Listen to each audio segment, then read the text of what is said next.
Okay, this isn't actually the video I was originally going to do. I might do that one as well, but in a bit. But I've just watched something that really just cheesed me off big time, about Jojo Siwa. And it wasn't so much the video that I watched that cheesed me off, it was a lot of the comments. Now, I follow someone called Repzilla. He's an incredible YouTuber and I really enjoy watching him, and he brings a light to a lot of different subjects. But in this particular one, a lot of the comments really did get to me because Jojo Siwa was, or is, a child star now turning adult. She had a really rough childhood, and I don't know how many of you have heard of her or know of her. She was abused as a child, and as an adult, she's replicating the behaviours from her studio. She was a child dance star. She was at a dance show, and the studio was rather it wasn't very nice. It was, yeah. Anyway, the fact is, in the comments section, it was like, oh, it's a cycle of abuse. And I'm like, the cycle of abuse? Are you serious? And it suddenly, and there were so many of these comments, and everybody agreed with these people. It's such a sad thing. Oh dear, oh no. You just sit there and you think, what? And it almost got to, oh no, it didn't almost get to me, it did get to me. It just really got to me. Because the reality of this fact is, we do it a lot. Society validates these people. Oh, you're abused, so that's okay that you're an abuser. We understand that you became an abuser. What? Excuse me? How do you understand? Why is that okay? You don't agree with any of their behaviour.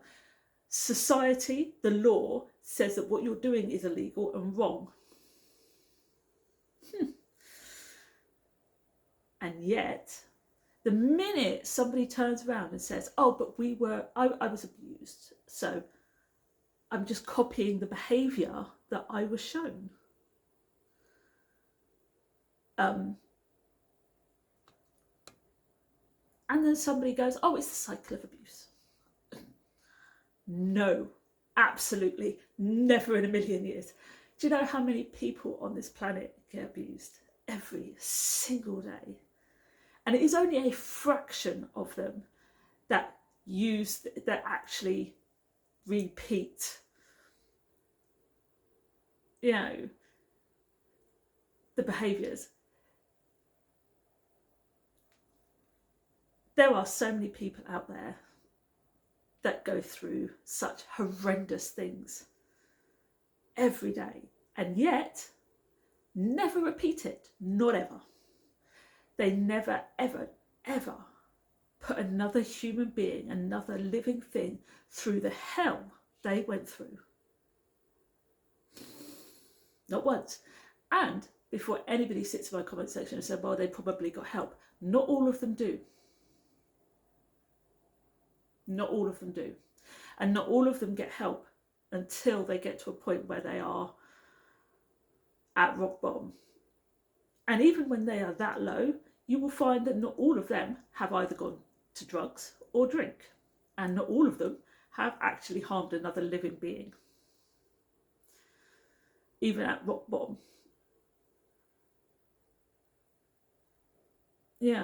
Because it's actually not in them. And the one thing that they would never do in a million years is put another human being, another living thing, through that hell.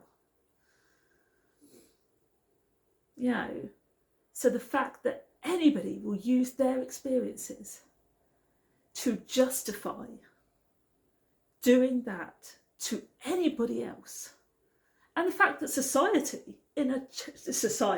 society allows them to do it. They actually do. I mean, Repzilla was like, oh, it's so sad that she's replicating this, but it's understandable. And I'm like, what? Did you really just say that?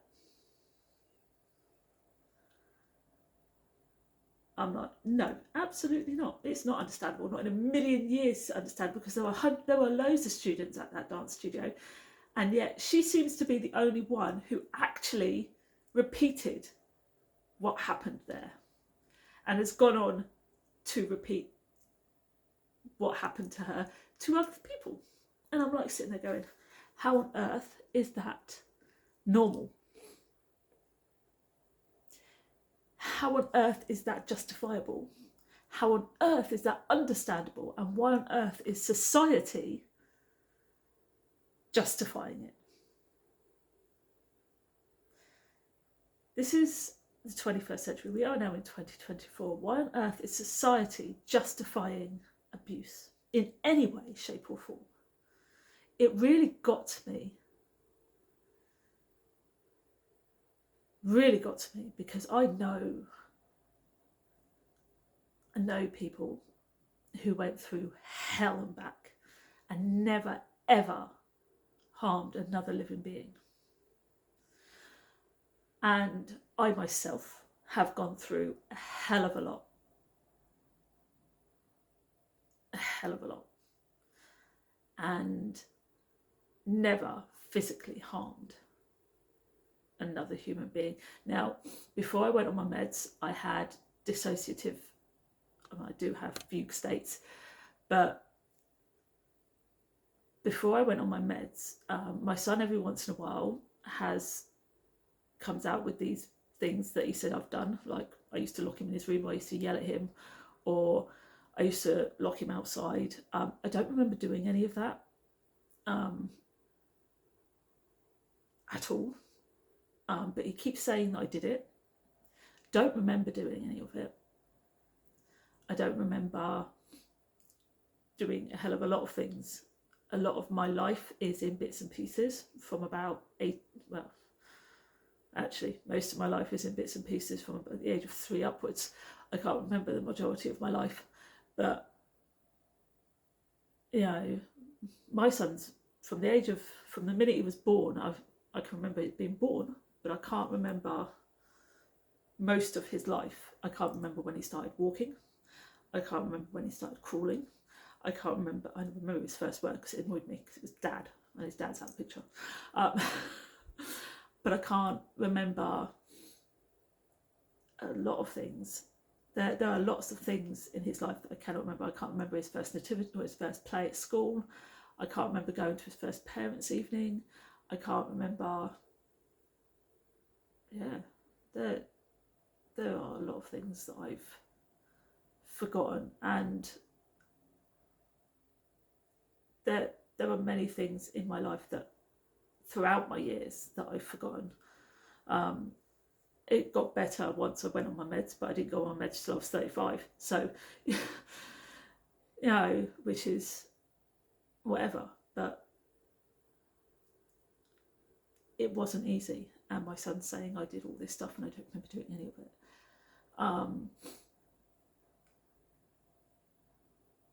And that scares me. It does scare me. It scares me a hell of a lot, because it was me and it wasn't, which is really bad. He is being through therapy, and he's got to go back into therapy, because therapy is an ongoing thing, and every once in a while you need to go back. But I would never consciously harm another human being, ever. It's not in me. I wouldn't do it. For whatever reason, when I was in that state, I did things that I wouldn't normally do, but at least I never actually physically harmed him, which is a very, very good thing. If I'd done that, I'd never have forgiven myself.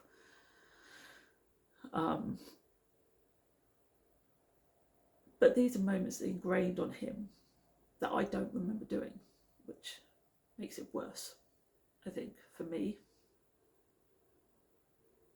But the reality of the situation is, for anybody to willingly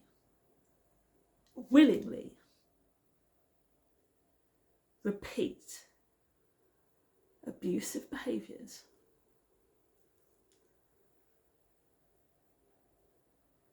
and then turn around and say, well, it's because I was abused. And society then turn around and say, oh, well, if you were abused, it's understandable. It's okay that you did this. Completely justifiable. And we're like, no, it's really not. It's not. It's never justifiable. Not ever. And you can never. Society should never be justifying abuse. Not ever. Even if that person was abused and whatever the abuse, it was horrendous, you should never ever justify anybody else perpetrating it. You should never do it. This concept of a cycle of abuse, it isn't. There never is. I don't care. There is no such thing as a cycle of abuse. It is just this concept of another human being making a conscious decision to repeat behaviours that they learned. That's exactly what it is. Oh, I hated what happened to me, so I'm going to do it to somebody else. That person really destroyed my life, so I'm now going to destroy somebody else's. That is a conscious decision. That is something you willingly do. And then, to make society feel sorry for you, you go, oh, but I was abused as a child, or they did this to me. And society goes, there, dear, it's okay. I understand. No, absolutely not. Society here has got to change. It's got to change the way it thinks and feels about this concept of a cycle of abuse, because it isn't real. It just isn't. It's a societal mindset that doesn't exist, because the reality of the situation is people who are abused, there are millions of people out there that never repeat what happened to them. Never in a million years would they ever harm another living being, because what happened to them was so horrendous that they would never do that to somebody else. They would never want to hurt anybody the way that they got hurt. Wouldn't happen. And even if somebody decided to start drinking or took drugs, it would never intentionally be to harm other people. It would be a self-inflicted thing. They would be imploding. And we all know that everybody who starts drinking and everyone who starts on drugs, it's never to harm other people. They're harming themselves. We do know that if they don't stop, it will eventually harm others. Secondhand. It's a secondhand thing. It's because, alcoholism, and it will harm their families in the end. And if you're really bad on alcohol, it will harm those around you anyway, and everyone will just leave you. But drugs as well, when you first start taking them, you're never harming anybody. It's only if you don't stop that eventually what you're doing will then start to harm those around you, which is why a lot of druggies and a lot of alcoholics wind up alone with nobody. So they can't hurt others because everybody around them can't handle them, don't want to be around them because they've already hurt them.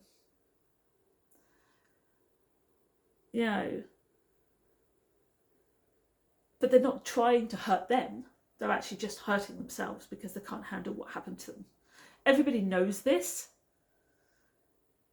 but it does have an outward effect, and we all know that too. We all know that alcoholism and drugs have an outward effect on those around you.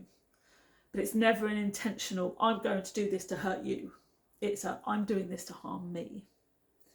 Unfortunately, what I'm doing will eventually harm all of you as well, which is why if they don't get the help and don't stop, they wind up all alone or dead. But the reality of the situation is, it's for them, they're self-destructing. And then, of course, you get those who use it. Go, I can do this because everyone will feel sorry for me. I'm going to live my life harming other people, destroying other people's lives, because society says I can. Because the minute I turn around and say, oh, well, it was done to me, I'll be forgiven. I'll be forgiven by society because it was done to me, and everyone will feel sorry for me. That's exactly what will happen. Everyone will feel sorry for that person because it was done to them first. Instead of actually feeling sorry for their victims, they will feel sorry for them because it happened to them first.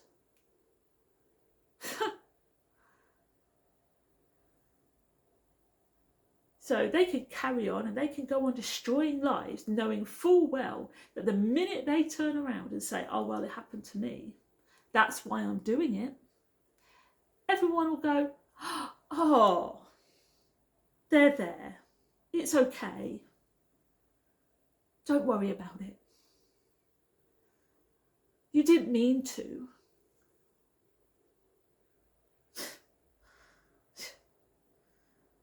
And he can sit in his nice little house and go, ha, ha, ha, ha.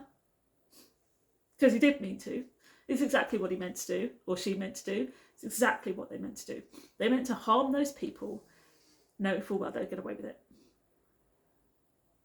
And even if they ended up in prison, because, it's illegal to do what they did, they'd get extenuating circumstances because it happened to them first. So they won't get so long. And everyone will still feel sorry for them. Oh, poor you. Instead of feeling sorry for the real victims, the people they hurt. Even though they are actually a victim, they made themselves. I get the fact that they were originally a victim. I get that. And I don't deny the fact that they were originally a victim, but they used and abused the fact that they were a victim to play society. And I don't deal with that. I get the fact that they were originally a victim, but you don't use the fact that you're a victim to play the system, to get away with harming other people. Because that's exactly what they do. They play the system. They use society's sympathy of the fact that they were originally a victim, and they play the system so that they can get away with a lot more.